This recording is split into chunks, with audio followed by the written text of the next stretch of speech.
Hi hello नमस्ते, मी पूजा.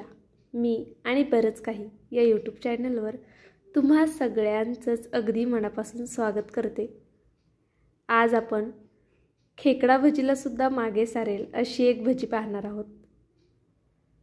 थंबनेलवरनं तुम्हाला समजलंच असेल आज आपण कशाची भजी करतोय.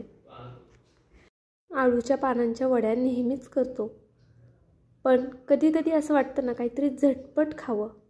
अगदी 5 मिनिटांमध्ये ही भजी बनून तयार होते, खूप कमी साहित्यामध्ये आणि अगदी कुरकुरीत. खरंच खेकडा भजीपेक्षा सुद्धा जास्त कुरकुरीत ही भजी बनून तयार होते. विश्वास नसेल तर नक्कीच एकदा करून पहा. मस्त कुरकुरीत आणि अगदी खमंग अशी भजी. तर चला जास्त वेळ न घालवता लगेच रेसिपीला सुरुवात करूया.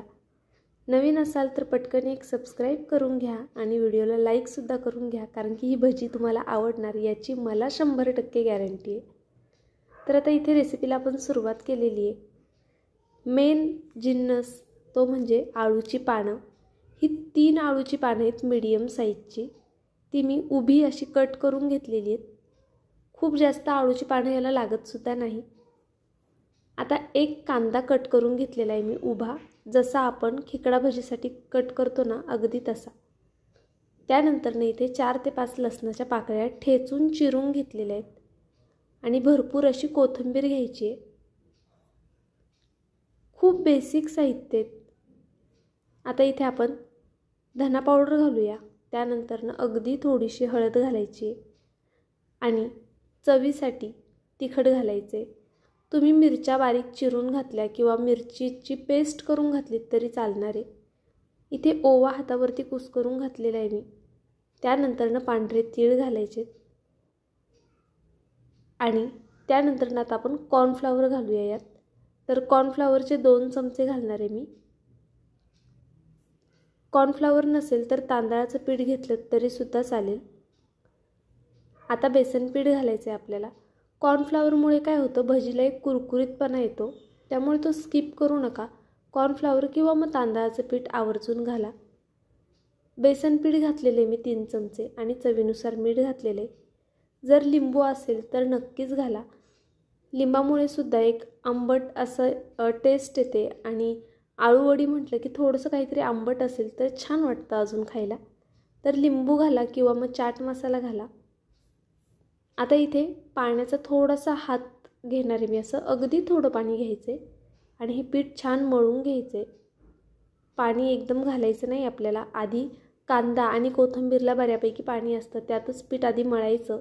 त्यानंतर आवश्यकता वाटली तर असं थोडं थोडं हातावरती पाणी घेत हे पीठ मळून घ्यायचं आहे छान.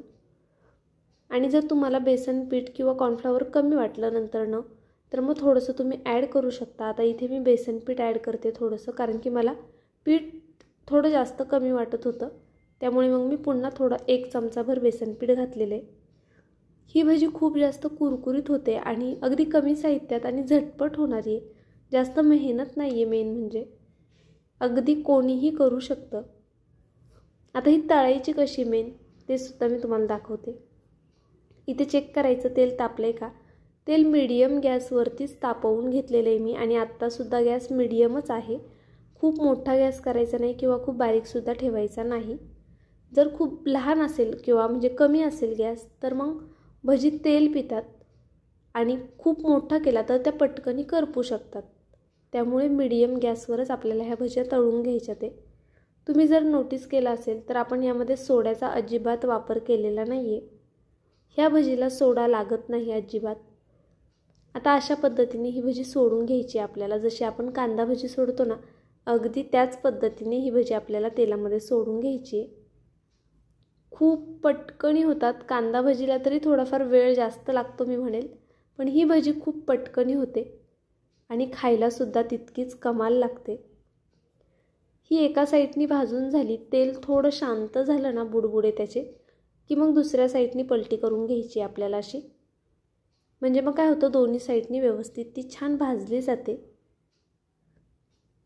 आळूच्या पानांचे अजून वेगळा प्रकार जर तुम्हाला पाहायचा असेल तर नक्कीच मला कमेंट करून सांगा.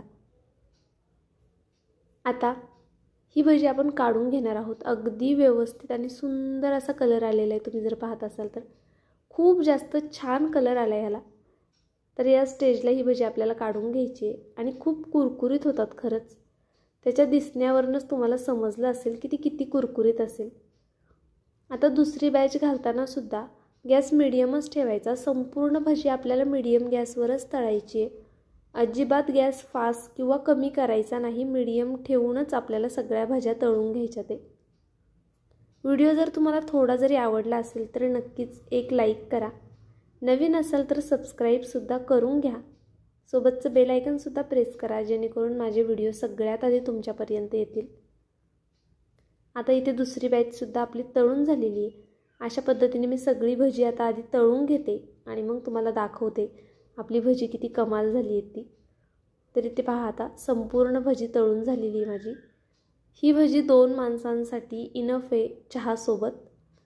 जेवणासोबत तुम्ही 3 ते 4 जण खाऊ शकता, पण चहासोबत 2 माणसांसाठी ही भजी इनफ होते. आणि त्याचा कलर पहा तुम्ही, त्यातनं त्याला जे खेकड्यासारखा आकार आलेला आहे तो पहा किती छान दिसतोय ना. व्हिडिओ आवडला असेल तर नक्कीच एक लाईक करा.